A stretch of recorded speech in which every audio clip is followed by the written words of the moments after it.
Hello friends, আজকে আমরা যাচ্ছি ইস্কন মন্দিরে। তো চলো যাওয়া যাক। চলো, আমাদের এই যে বটগাছটা পেরিয়েই এই সব গাছ আছে। এই যে এটা হচ্ছে রোড, এখান থেকে এই যে, আর এইখানে এই যে ওই মাঠটা যে আছে, ওই মাঠটায় হচ্ছে খেলা হয়, ক্রিকেট খেলা হয়। তারপরে এই যে চলুন যাচ্ছি, উঠার মুখের দিকে চলে এসেছি। চলুন যাওয়া যাক উঠার মুখে।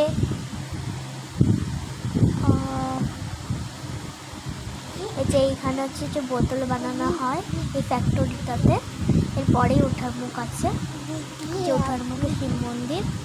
চলুন যাওয়া যাক আরও আগে। এই যে ইস্কন মন্দির চলে এসেছি। এই যে ইস্কন হলদিয়া লেখা আছে। এখানে প্রায় আমি সন্ধ্যা পর্যন্ত থেকেছিলাম।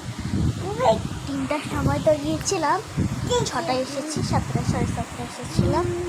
তারপরে এখানে দেখতেই পাচ্ছেন হরে কৃষ্ণ নাম চলছে, সবাই নাচছে এখানে।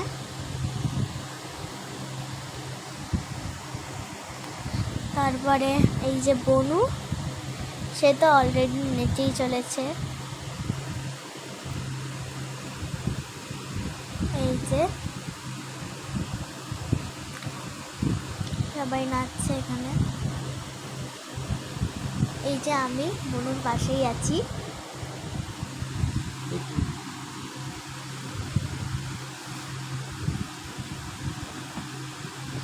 এই যে সবাই নাচছে, ভাগ করে দেওয়া আছে একটা মেয়েদের একটা ছেলেদের। তো এই যে শাঁখ বাজাচ্ছে, শঙ্খ শাঁখ।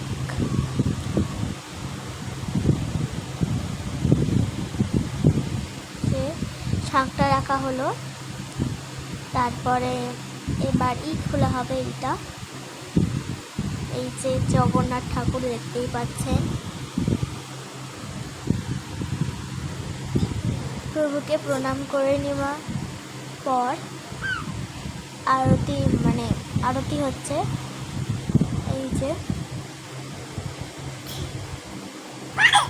দেখতে পাচ্ছেন আরতি হচ্ছে।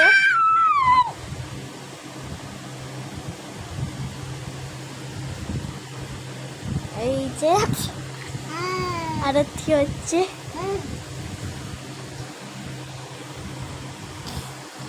আর বোনটা শুধু জ্বালাতন করছে। এই যে দেখতেই পাচ্ছেন আরতি হচ্ছে। তারপরে আরতি হওয়ার পর প্রসাদ দিচ্ছে। এই যে খিচুড়ি প্রসাদ, খেতে চলে গেলাম সঙ্গে সঙ্গে। ভালো ছিল কিন্তু খেতে খিচুড়ি প্রসাদটা। তারপরে এই যে রাত্রিবেলার ইস্কন হলদিয়া কেমন লাগে, লাইট জ্বলে, দেখানোর চেষ্টা করছিলাম। তো ভালো লাগলে বন্ধুরা লাইক সাবস্ক্রাইব করুন। বাই।